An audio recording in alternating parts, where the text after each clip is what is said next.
Happy New Year, Mission Makers! 2023 is here, we're back at the office in full swing, and I'm thrilled to announce that returning with us are player response challenges. We had to take these offline for a little bit in order to comply with some data policy changes with our partnered app stores, but now that these challenges are back and active in the Mission Maker, we're going to use this What Does Jay Say moment to run you through some neat player response ideas. One of the most amazing comprehensive missions we've seen involving player response challenges take place in the form of scavenger hunts. If there's a lot of nature in your particular public space, for example, you could make a mission about invasive species and construct a series of photo-based player response challenges, instructing guests to take pictures of some of the invasive species that are dominant in the area. Botanic gardens and public parks can choose to feature some of their amazing flowers and decorations in this way. Another great usage of the photo player response challenges are to get players involved in creating things. If you have any winter themed missions, for example, now is a really good time to instruct your guests to build a snowman or make a snow angel and submit a photo of that to complete the challenge.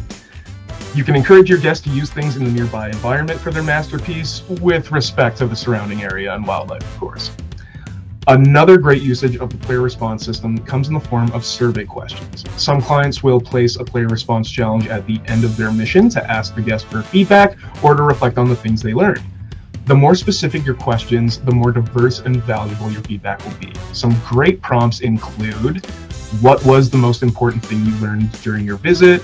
How will you remember this hike? You could get a little more specific and say, name an invasive or endangered species that lives near you.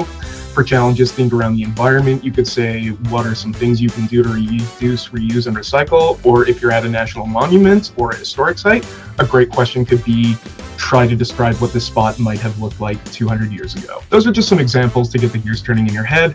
But player responses are a great way to encourage reflection and critical thinking without a rigid point system. You can also encourage some competition amongst the different submissions and expand your prizes system to include rewards for best player response submission of the month, just as an example. Remember that with the return of this challenge, you'll also be able to see these different answers and submissions from the bottom of the statistics page. If you'd like a refresher on that or to go over any of your challenges, consider reaching out to your CS team and we'll be happy to work with you directly.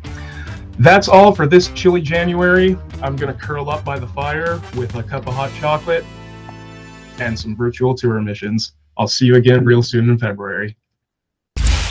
It was just so fun, and I hope to do this again.